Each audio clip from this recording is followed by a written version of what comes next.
No one, absolutely no one has a twin flame.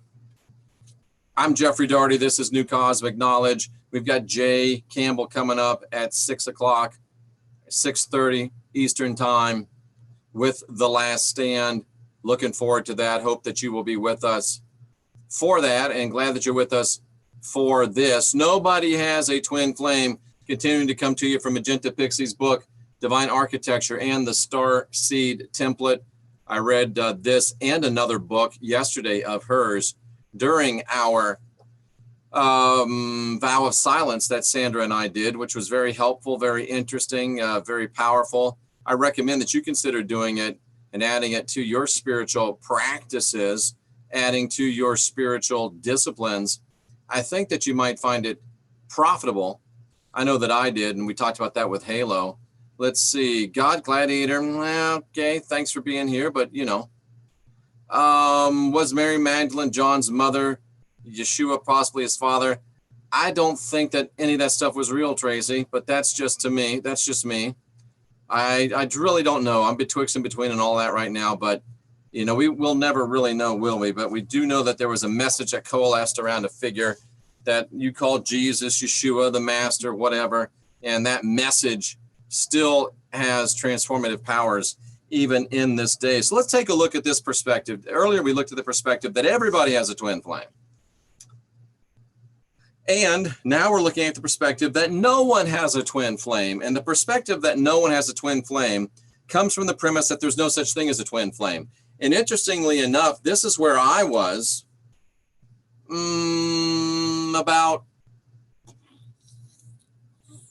about August of last year, about a year ago. I was at the perspective that no one has a twin flame. Twin flames are silly. Twin flames are part of the unicorn and rainbow matrix. Part of the star seed template and the divine architecture. I thought they were silly. Silly, silly, silly. Twin flames, come on, man.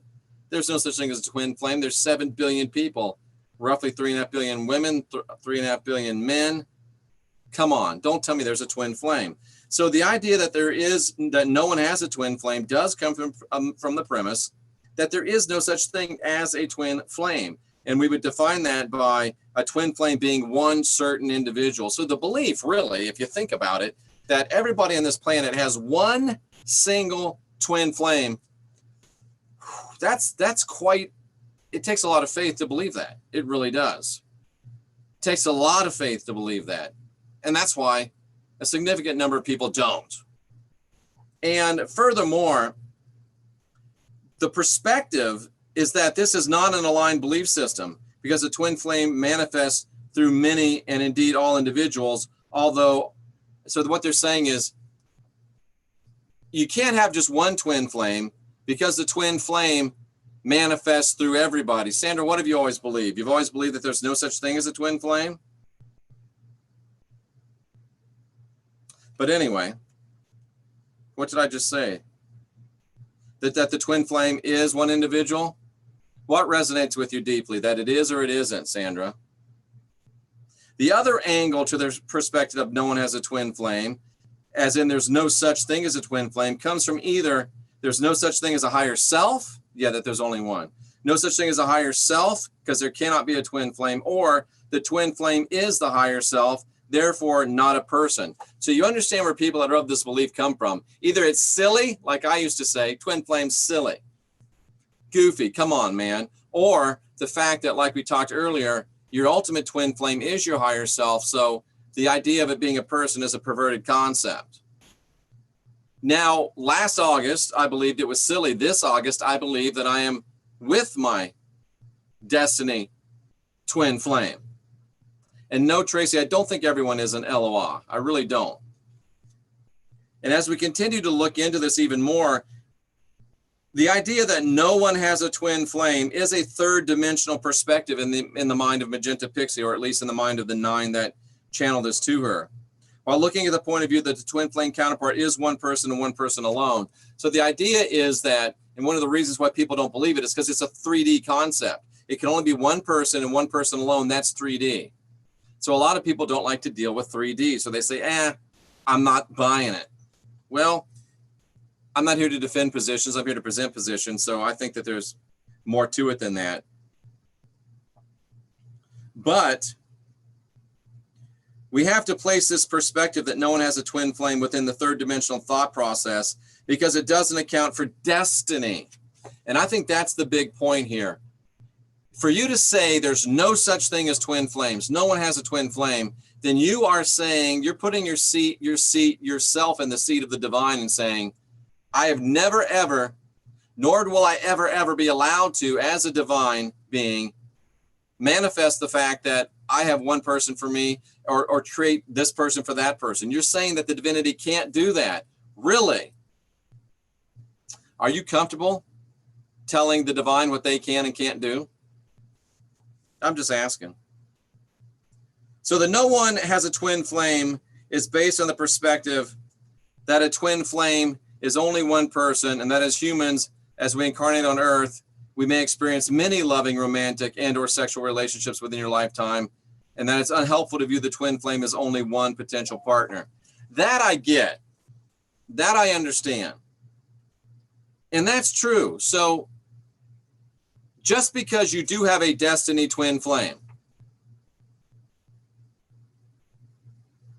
doesn't mean that that's the only one that you can have a decent relationship with. It doesn't mean that's the only one that you can have a really good relationship with. It just means that's the one that's your twin flame. And if you seek it and find it, you'll be very, very happy. But you could be happy even outside of it. Therefore, says Magenta Pixie, embracing the perspective that no one has a twin flame, simultaneously too there is only one twin flame, would open up the expansive belief system and feed those simultaneous coordinates and codes into the matrix. This would make the actualization of the twin flame relationship within the third dimension experience far more likely due to the opening of flow. Do you get what she's saying there? She's talking about hacking your mind so it will hack the matrix. If you can simultaneously believe that no one has a twin flame and simultaneously believe that there is a twin flame, there's only one twin flame, you can keep both those possibilities open within your mind. And that creates more flow within your mind and increases actually the likelihood that you might manifest a twin flame.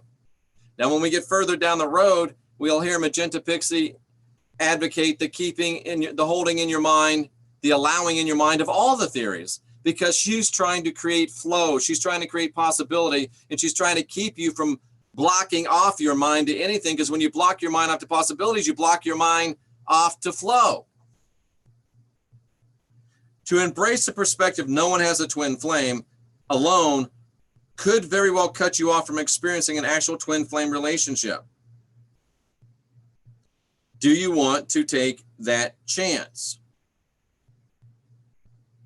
And she says that perspective itself really is the teaching. And that it would be very helpful for us to keep our minds open to all perspectives to help manifest all the possibilities into our lives. And personally, now that I'm in a twin flame relationship, I'm able to sit here and say, I know that twin flames are real. I know that destiny twin flames are real. But I also understand that for some people, they may not be real. For some people, there may not be a twin flame. For some people, there may be a twin flame. For some people, there may be more than one twin flame. I'm able to open my mind to those possibilities because, frankly, it's none of my business. My business is that I have found and recognized and am united with my destiny twin flame partner. That's my business. And my business is working through that and building it and tweaking it and being all I can be and changing and growing and morphing and growing really into my point.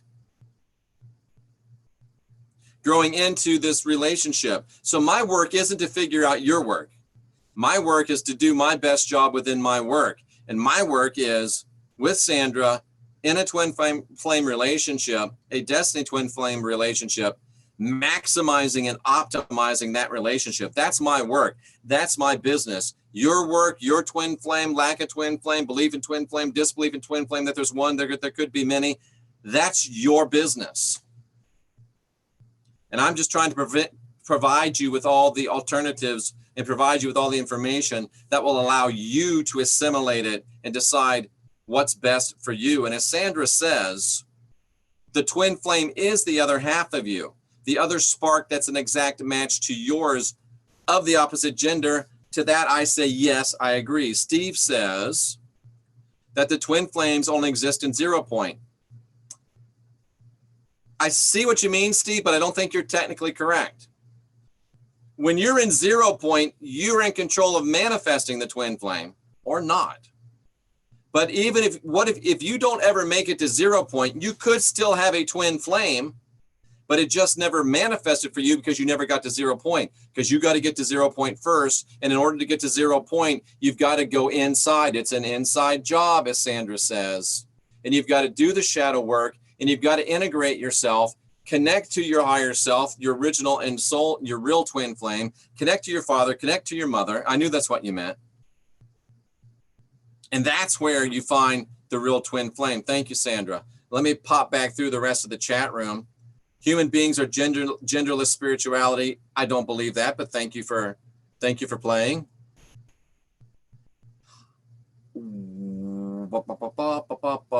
But is not everyone's an LOI? I don't believe. Twin flame theory reduced our vital energy and lowered our frequency, and then easily be manipulated by ghouls. That's just not right. So I'm going to remove that. I appreciate your opinion, but I don't want to leave that there so someone will be tripped up by it. God Gladiator, maybe you have a channel and you're welcome to place that in your channel, but I don't want that on mine because I think it's bad doctrine. I don't want people to be tripped up by it. I mean, if you left nails in my driveway, I'd remove them too. That was a little harsh, but you know what I mean. Is a twin flame someone from your soul group? I don't know, but I would not hold a belief that says a twin flame can only come from my soul group. Because if I hold a belief that a twin flame can only come from my soul group, then I shut myself off to the possibility of a twin flame from other soul groups. And I'm not in the shutting myself off business, cousin. Well, I've shut myself off now because I've found my destiny twin flame. I'm talking generally, not just me specifically. But I like the way you're thinking. I like the way you're thinking, Steve. Tracy says the pan theory, be open to it all and see what pans out. That's a little fatalistic for me. I would say be open to it all, get into 0 point, and then manifest what you want. Because that's the point about getting into 0 point. In 0 point, you decide because you're divine, you're sovereign, you're free. You decide.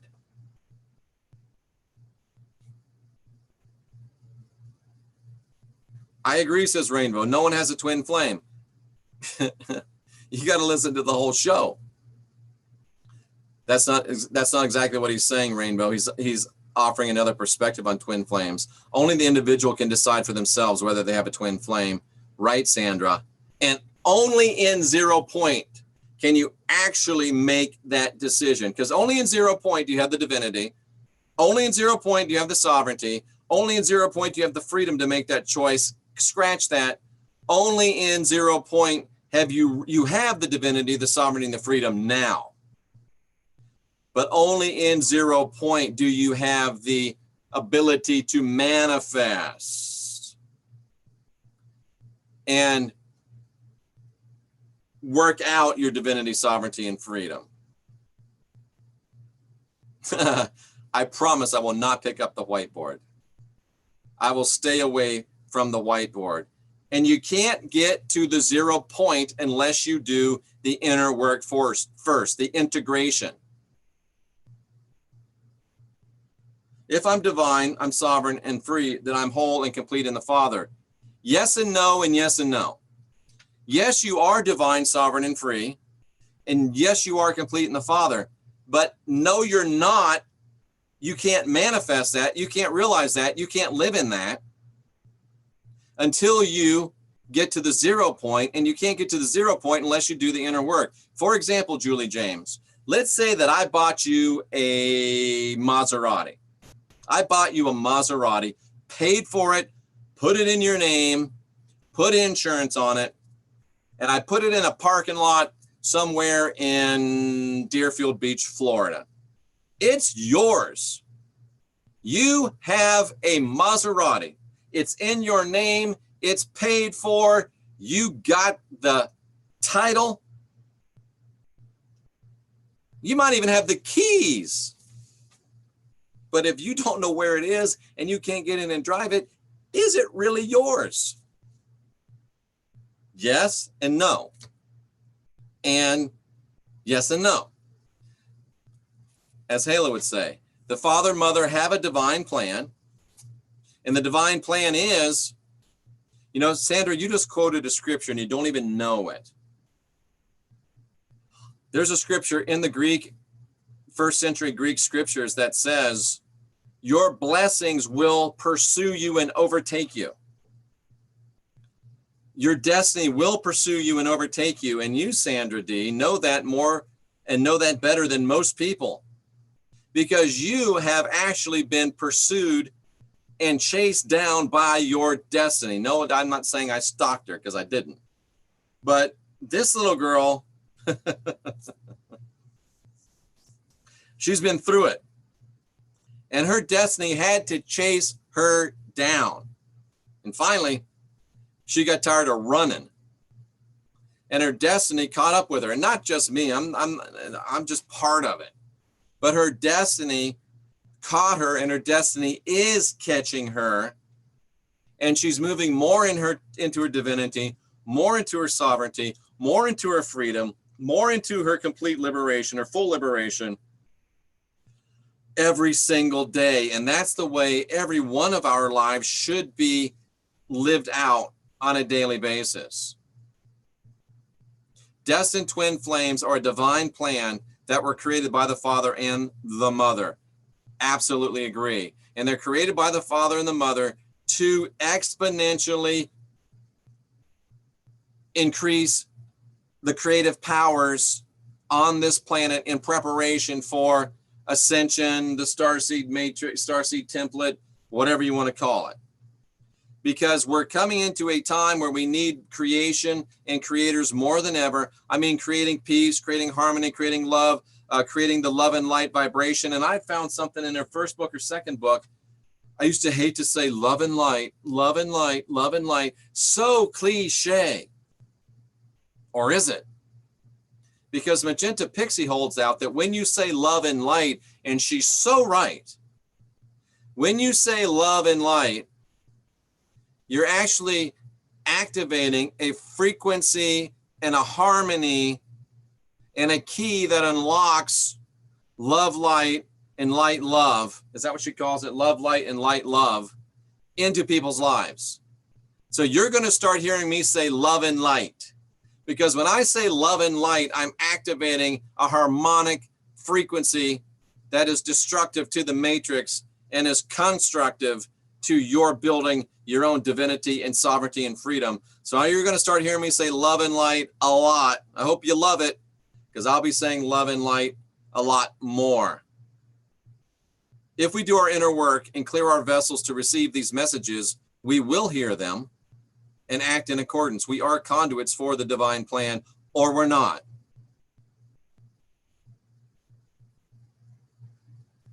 Who would have thought last August that I'd be quoting Magenta Pixie and reading out of her books? And they say you can't teach an old dog new tricks. They're wrong. Because I've got good teachers. And interestingly enough, most of them are female. And one of them in particular, and I think you know who I'm talking about, is 0 Point the throne of grace. Interesting that the state of consciousness is referred to as water and spirit in the Essene Gospels. Let us come boldly to the throne of grace, where we may obtain mercy and help in our time of need. We have not a priest that has not been touched by the infeelings of our infirmities, but hasn't always been tempted as we are, yet without failure. Therefore, let us come boldly to the throne of grace, that we might receive grace and help in our time of need. I impressed you with that one, didn't I, Steve? From memory. We have not a priest that has not been touched by the feelings of our infirmities. You know what? You just hit on something, Steve. That's a show. We have not a high priest who's not been touched by the feelings of our infirmities, but hasn't always been tempted, as are we. You know what he's talking about? He's talking about the inside job. He's talking about being your own high priest. He's talking about going in and being touched by the feelings of all your infirmities and working through them all. And when you do work through them all, through writing technique, through meditation, through LIFETRACK analysis and repair, then you can boldly approach the throne of grace, which is the 0 point, and move into your full creative capabilities. Good job, Steve Conover. I like it. I like it a lot. You've done your inner work, so you're able to hear. The father and the mother knew. Yes, they did, and yes, they do. Thank you, love. And you know that you have as well. Jeff dug up a new treasure bone to chew on. I did. And I just happened, well, I'm not going to do that. I did dig up a new treasure bone. That is good stuff. So in just over half an hour, I'll have Jay Campbell on here. Just over an hour, I'll have Jay Campbell on here. Jay says that there are Anunnaki amongst us and that they're on our side. And this Anunnaki bro did send me a book, and the book did have the super cool swirly Sandra and me next to each other turning into the yin yang deal that I showed with Halo. So he's got my attention, and Jay is of a scientific mind, so I'm willing to look at the possibility that there might be an Anunnaki here, and I'm willing to look at the possibility that he might be on our side, and I'm willing to look at the possibility that he's trying to give us some stuff to get us to where we need to be. But yeah, interesting. In the box below, you'll see the new Serpent and Dove channel. I encourage you to subscribe to it.